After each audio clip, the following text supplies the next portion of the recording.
तो दोस्तों, आप सबका स्कैरी मूवीज़ में स्वागत है। तो मेरी अचानक तबीयत ख़राब हो जाने से मैं अपने दोस्त को आज की कहानी सुनाने को बोला हूँ, तो उसके मुंह से आप लोग ये कहानी सुनिए। बढ़ते हैं आज की कहानी की ओर। दोस्तों, मैं मुंबई का रहने वाला हूँ। मेरा नाम मयंक है और मैंने भी एक दौर देखा था जब हमारे यहाँ भूतों के सिलसिले में काफ़ी बातें होती थी और मैं फिर भी इन सब से अनजान था। भारत के विशाल नगर मुंबई जिसे बड़े नगर की उपाधि दी गई है, किंतु मैंने इस शहर में मौत को बेहद करीब से देखा था। तो आइए जानते हैं मेरे साथ हुई इस घटना को बहुत ही करीब से। घने पेड़ों से घिरी हुई मुंबई की आर्य कॉलोनी, जिसकी सड़क पर दिन में तो काफ़ी चहल पहल रहती है, मगर रात होते ही यहाँ डरावनी कहानियाँ लोग असल में भी महसूस करने लगते हैं। दिसंबर का महीना चल रहा था और इन दिनों मैं उस कॉलोनी के अगल बगल में घूमता ही रहता था। वो क्या था कि मैं कंपटीशन एग्ज़ाम की तैयारी करने के लिए रूम लेकर रहता था। 11 दिसंबर 2014 ये वो तारीख थी जब मैं अपने दोस्त अंकुश के साथ मूवी देखने के लिए गया था। उन दोनों अंकुश ने एक नई बाइक परचेज की थी, तो हम घूमने को बेताब रहते। जब हम सिनेमा हॉल से लौटे तो हमें रात के करीब 12:30 बज गए थे। दूसरी तरफ अंकुश पता नहीं क्यों लेकिन हल्का हल्का डरा हुआ था। धीरे धीरे ठंड इतनी ज़्यादा बढ़ गई थी कि बाइक पर मेरे हाथ बहुत ही ज़्यादा ठंडे होने लगे और मेरे दांत आपस में कटकटाने लगे। अंकुश मेरे पीछे बैठा था और मैं बाइक चला रहा था। तभी अंकुश ने कहा, तुझे मालूम है यार, हम जिस रोड को क्रॉस कर रहे हैं असल में ये एक भूतिया रोड है। दोस्तों, इतना सुनते ही मैं जोर से हंसा और बाइक की स्पीड को थोड़ा बढ़ा दिया, क्योंकि मैं कभी भूतिया गतिविधियों पर विश्वास ही नहीं करता था। ठंड इतनी ज़्यादा बढ़ गई थी कि हाथ पैर थरथरा रहे थे और तभी मैंने बाइक को सड़क के बगल में रोक दिया, क्योंकि अब बाइक चलाना मेरे बस में नहीं था। दूसरी तरफ अंकुश भी ठंड की वजह से अपनी जगह से हिल तक नहीं पा रहा था और उसके बाद मैं बाइक से उतरा और बाइक से नीचे उतरकर उस सड़क के बगल में पड़ी लकड़ियां इकट्ठा करने लगा। मेरी जेब में सिगरेट पीने के लिए पहले से ही माचिस रखी हुई थी, तो लकड़ियों को इकट्ठा करके किसी तरह मैंने सड़क के बगल में हल्की सी आग जलाई। एक चीज़ जो हैरान कर रही थी कि अभी तक मैंने इस सड़क के ऊपर से किसी गाड़ी या बाइक को गुजरते नहीं देखा। मैंने पहले इतना तो सुना था कि इस सड़क पर कभी खूंखार डाकू वीरप्पन का कब्जा हुआ करता था, जो आज भी इस सड़क से सफ़र करने वाले लोगों को डरा देता है। लेकिन अब तक मैंने जितना सफ़र तय किया था तो अब रात को 1 बजने को आए थे, पर मुझे किसी चीज़ का भय नहीं था। तभी मुझे सड़क के किनारे एक बोर्ड लगा हुआ नजर आया। उस बोर्ड पर लिखा हुआ था आर्य कॉलोनी 9 किलोमीटर, यानी कि ये वही सड़क थी जिसके बारे में अनोखी बातें हुआ करती हैं। हमें काफ़ी देर बीत गई। मैं और अंकुश अभी भी सड़क के किनारे आग जलाकर बैठे हुए थे, लेकिन अभी लगा कि अब बहुत ज़्यादा टाइम हो चुका है और अब रूम के लिए निकलना चाहिए। मैं उस आग पर मिट्टी डालने लगा कि तभी मुझे किसी बच्चे की रोने की आवाज़ आई और इस आवाज़ को सुनकर एक समय के लिए तो मैं डर ही गया। हालांकि ये आवाज़ मुझे एक बार ही दखल दे पाई थी। डर के मारे मैं इधर उधर देखने लगा, लेकिन फिर मुझे लगा कि शायद मुझे कोई वहम हुआ है। फिर अंकुश ने कहा, भाई देखो, बच्चे की आवाज़ निकाल कर मुझे डराने की कोशिश मत करो, मुझे किसी चीज़ से भय नहीं लगता। फिर मैंने अंकुश की बातों को अनसुना किया और बाइक पर बैठकर मैंने बाइक स्टार्ट की। मैंने अंकुश को बाइक पर बैठने को कहा। हम दोनों बड़े आराम के साथ बिना डरे निकल पड़े। सड़क के किनारे मुझे बहुत ही देर से एक रोशनी दिख रही थी। ऐसा लग रहा था जैसे सड़क के किनारे कुछ तो है जो लाल कलर की रोशनी लिए हमारी बाइक के साथ साथ भाग रहा है। वो बाइक से करीब 20 मीटर दूर थी और सड़क की चौड़ाई बहुत ज़्यादा थी, लेकिन मेरी बाइक का पैक ब्रेक अचानक से अपने आप ही दबने लगा और सामने की तरफ वाली हेडलाइट अपने आप ही ऊपर नीचे हो रही थी। और ये देखकर मैं थोड़ा डर गया था, क्योंकि मैंने तो अपने पैर को स्टैंड पर रखा हुआ था। ऊपर से बाइक की स्पीड अपने आप ही धीरे हो रही थी और कभी अपने आप ही बढ़ रही थी। मैं ये बात अंकुश को नहीं बताना चाहता था, वो इन चीज़ों से काफ़ी जल्दी घबरा जाता है। ऐसे में मुझे शांत रहना ही ठीक लगा और बाइक जिस तरह आगे बढ़ रही थी वैसा ही चलता रहा। फिर हमने एक जोरदार कोहरे में प्रवेश किया। अभी सड़क तो एकदम सपाट दिख रही थी, लेकिन फिर अचानक ही सफ़ेद धुआं हमें दिखाई दिया, जिससे लाइट की रोशनी फीकी पड़ने लगी। अंकुश सड़क पर हो रही इस विचित्र घटनाओं से बहुत ही ज़्यादा सहम गया था। तभी मेरी नज़र सड़क के बगल में उड़ रहे लालटेन पर गई। सड़क के किनारे एक लालटेन हवा में तैर रहा था। उस लालटेन को देखते ही मैं अचंभित होकर उसी ओर देखने लगा। भला लालटेन अपने आप हवा में कैसे लटक सकता है अभी मैं ये सोच ही रहा था कि अचानक ही बाइक किसी से टकरा गई। बाइक तकरीबन 2 से 3 पलटी खाकर गिरी और मैं और अंकुश साइड में गिर पड़े। अंकुश के पैर छिल गए, लेकिन मैं अभी भी सही था। मेरे जिस्म पर कहीं खरोंच तक नहीं थी। किसी तरह मैं उठा और अपने कपड़ों को साफ करने लगा। दूसरी तरफ अंकुश की हालत पतली पड़ गई थी। उसके पैरों से खून बह रहा था और अंकुश ने सामने इशारा किया। फिर जब मैंने सामने की तरफ देखा तो मुझे जोरदार कोहराही नजर आ रहा था। इसके अलावा सड़क एकदम खामोश थी। मैंने अंकुश को सहारा दिया। फिर अंकुश डरती हुई आवाज़ में बोला, वो महिला कहाँ चली गई जिसके लंबे लंबे बाल थे? अंकुश की बातें कुछ अजीब लग रही थी। मैंने अंकुश को समझाते हुए कहा, अरे भाई यहाँ कुछ नहीं है, और हमारी बाइक एक छोटे से पत्थर से टकरा गई थी। पहले तो मैंने अंकुश को नॉर्मल किया और फिर बाइक को उठाने लगा, और जब मैंने बाइक को स्टार्ट करने की कोशिश की तो वो एक बार भी स्टार्ट नहीं हुई। ऐसा लग रहा था मानो अचानक ही बाइक में कोई प्रॉब्लम हो गई है। मैंने अंकुश से धक्का लगवाया, तब जाकर बाइक में हलचल होने लगी, और जब बाइक स्टार्ट हुई तो मैंने जल्दी से अंकुश को बिठा लिया और फिर से बाइक भगाने लगा।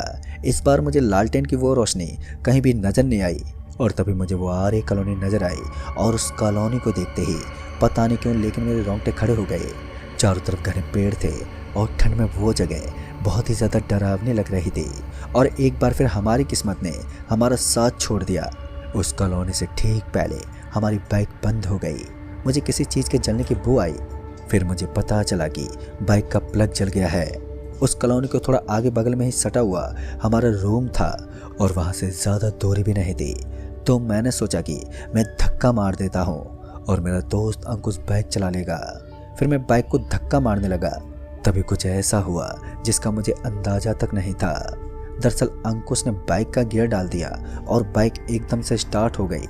मुझे नहीं मालूम कि जलने के बावजूद भी ऐसा क्यों हुआ, लेकिन बाइक तेज गति से आगे निकल गई। रास्ता अभी भी तकरीबन 1 किलोमीटर के आसपास का बचा था, और मुझे उस सड़क पर तेज डर का एहसास हुआ तो मैं बहुत ही तेज गति से भागा और उस सपाट रोड को अपने कदमों के नीचे दबाने लगा। फिर किसी ने मेरा नाम लेकर मुझे आवाज़ दी। जब किसी ने मुझे मेरा नाम लेकर पुकारा तो मैं एक पल के लिए पीछे पलटा, लेकिन दूर दूर तक मुझे सिर्फ धुआं ही धुआं दिख रहा था। तभी एक हेडलाइट नज़र आई, और उस हेडलाइट के नज़र आते ही मेरी आंखें बंद हो गई, क्योंकि मुझे तेज टक्कर लगी थी और मैं 4-5 पलटी खाकर सड़क पर गिर पड़ा। 1 मिनट के लिए मानो सब कुछ सुन्न हो गया हो। मुझे ऐसा लगा कि मेरा सारा शरीर काम करना बंद कर चुका है। तभी मैं अपनी खुली आंखों से उस सड़क पर बिखरे हुए पत्तों को देख रहा था। तभी मुझे किसी के रोने की आवाज़ आई, और वो आवाज़ उस सड़क के दाएं तरफ से आ रही थी।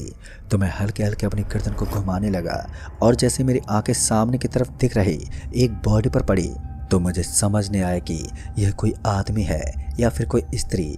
उसके पूरे बदन पर काले कपड़े थे और उसने एक काले रंग के कंबल ओढ़ रखी थी। उसका चेहरा ढका हुआ था, और अब जाकर मुझे एहसास हो रहा था कि मेरे जिस्म पर बहुत ही गहरी चोट आई है, जिस वजह से मैं हिल तक नहीं पा रहा हूँ। ठंड इतनी ज़्यादा बढ़ गई थी कि मेरे जिस्म पर लगी चोटों का एहसास मुझे दुगना हो रहा था। फिर भी मैं घायल होने के बावजूद भी सड़क का सहारा लेकर घुटनों के बल बैठ गया और कराते अपने दोस्त को गालियाँ देने लगा।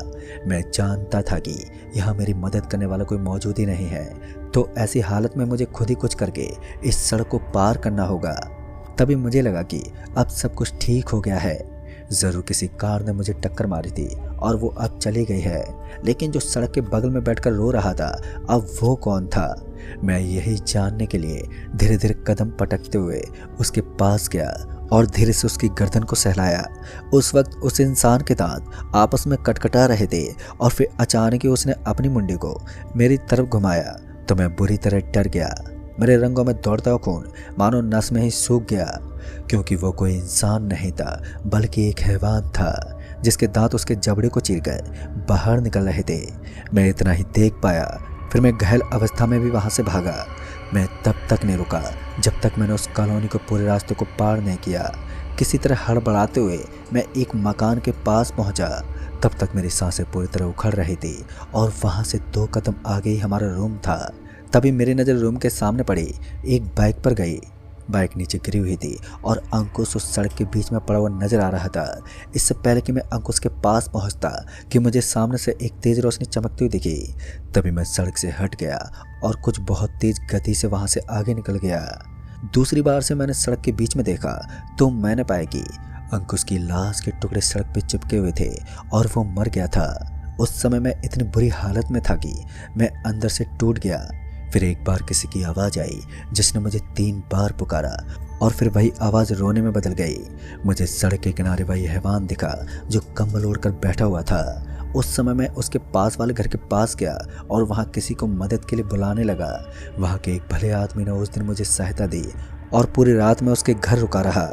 उस आदमी ने बताया कि इस कॉलोनी के थोड़ा आगे एक लड़के और एक लड़के का एक्सीडेंट हुआ था और मौके पर ही दोनों की मौत हो गई थी। कहते हैं उन दोनों की आत्माएं एक साथ आज भी इस सड़क पर भटकती हैं। वो लड़की सफ़ेद साड़ी पहने किसी को नजर आती है तो वो लड़का कभी कभी काले रंग की कंबल ओढ़े सड़क के किनारे बैठा और हंसता नजर आता है।